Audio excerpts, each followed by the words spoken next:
ನಾನು ರಾಜೇಶ್ ಭಟ್ ಅಂತೇಳಿ ಶಿರಸಿಯ ಪ್ರಸಿದ್ಧ ದೇವಸ್ಥಾನವಾದಂಥ ಲಿಂಗದ ಕೋಣ ದೇವಸ್ಥಾನದ ಪ್ರಧಾನ ಅರ್ಚಕ ಮತ್ತು ಇಲ್ಲಿ ವ್ಯವಸ್ಥಾಪಕ.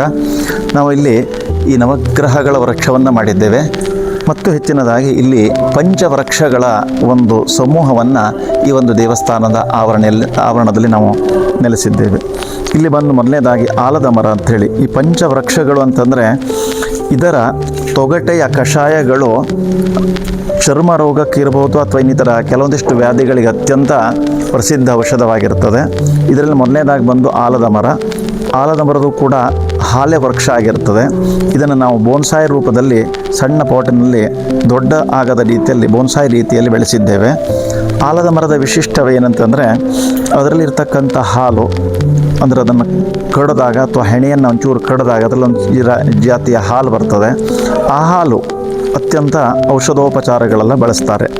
ಆ ನಂತರದಲ್ಲಿ ಎರಡನೇ ವೃಕ್ಷ ಬಂದು ಬಸರಿ ಮರ ಅಂಥೇಳಿ. ಇದು ಬಸರಿ ಕೂಡ ಹಳೆಯ ದೊಡ್ಡ ದೊಡ್ಡ ಗುಂಪುಗಳ ವೃಕ್ಷಗಳು ನಮ್ಮಲ್ಲಿ ಕೆಲವೊಂದು ಕಡೆ ಕಾಣಲಿಕ್ಕೆ ಸಿಗ್ತದೆ.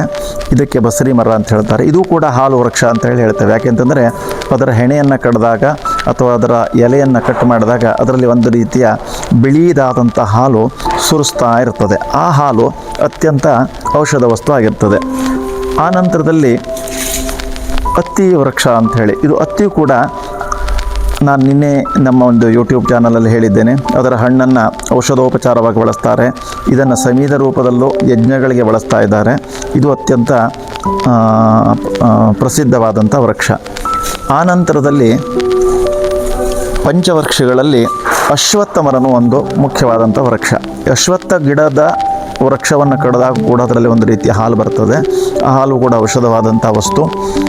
ಇದನ್ನು ಕೂಡ ನಾವು ಎಲ್ಲ ರೀತಿಯಂಥ ಔಷಧಿಗಳಿಗೆ ಉಪಯೋಗಿಸ್ತಾರೆ. ಆಯುರ್ವೇದಿಕವಾಗಿ ಈ ಎಲ್ಲ ರೀತಿಯಾದಂಥ ವೃಕ್ಷಗಳ ತೊಗಟೆಗಳನ್ನು ಕುದಿಸಿ ಅದನ್ನು ಸೋಸಿ ಅದನ್ನು ಕುಡಿಯುವುದರಿಂದಲೂ ಜೊತೆಯಲ್ಲಿ ಅದರ ಸ್ನಾನವನ್ನು ಮಾಡುವುದರಿಂದಲೂ ತುಂಬ ರೀತಿಯಾದಂಥ ಚರ್ಮ ರೋಗಗಳು ಗುಣ ಆಗ್ತದೆ ಅಂತ ಹೇಳ್ಕೊಂಡು ಉಲ್ಲೇಖವಿದೆ. ಆ ನಂತರದಲ್ಲಿ ಇದು ಗೋಳಿ ವೃಕ್ಷ ಅಂಥೇಳಿ, ಇದು ಕೂಡ ಹಾಲು ವೃಕ್ಷನೆಯ. ಇದಕ್ಕೆ ನೋಡಿ ಒಂದು ಸಣ್ಣ ರೀತಿಯಾದಂಥ ಬೇರು ತೂಗ್ತಾ ಇರ್ತದೆ. ಅಂದರೆ ಬೇರಿನಿಂದನೇ ಅದಕ್ಕೆ ಆಹಾರ ಹೋಗ್ತಕ್ಕಂಥದ್ದು ವಿಷಯ ಇರ್ತದೆ. ಇದು ತುಂಬ ಪ್ರಾಚೀನ ವೃಕ್ಷಗಳಲ್ಲೊಂದು. ಈ 5 ವೃಕ್ಷದ ತೊಗಟೆಗಳನ್ನು, ಅಂದರೆ ಪಂಚವೃಕ್ಷಗಳ ತೊಗಟೆಗಳನ್ನು ತೆಗೆದು ಅದನ್ನು ಕುದಿಸಿ ಅದರ ನೀರನ್ನು ಸೇವನೆ ಮಾಡುವುದರಿಂದಲೋ ಅಥವಾ ಅದರ ನೀರನ್ನು ಸ್ನಾನವನ್ನು ಮಾಡುವುದರಿಂದಲೋ ಎಷ್ಟೋ ರೀತಿಯಾದಂಥ ಎಲ್ಲ ವ್ಯಾಧಿಗಳು ಕಡಿಮೆ ಆಗ್ತದೆ ಅಂತ ಹೇಳ್ಕೊಂಡು ನಮ್ಮ ಪ್ರಾಚೀನ ಋಷಿಮುನಿಗಳು ಕಂಡುಹಿಡಿದಂಥ ಸತ್ಯವಾಗಿರ್ತದೆ. ಇದನ್ನು ಎಲ್ಲ ವೃಕ್ಷಗಳನ್ನು ತೊಗಟೆಯನ್ನು ಕುದಿಸಿ ಅದನ್ನು ನೀರನ್ನು ನಾವು ಕೆಲವೊಂದಿಷ್ಟು ದೇವರ ಸಂಪ್ರೋಕ್ಷಣೆ ಕಾರ್ಯಕ್ರಮದಲ್ಲಿ ದೇವರಿಗೆ ಅಭಿಷೇಕವನ್ನು ಮಾಡುವಂತಹ ಒಂದು ಪದ್ಧತಿಯನ್ನು ಕೂಡ ಹಿಂದಿನವರು ನೆರವೇರಿಸಿಕೊಂಡು ಬಂದಿದ್ದಾರೆ. ನಮಸ್ಕಾರ.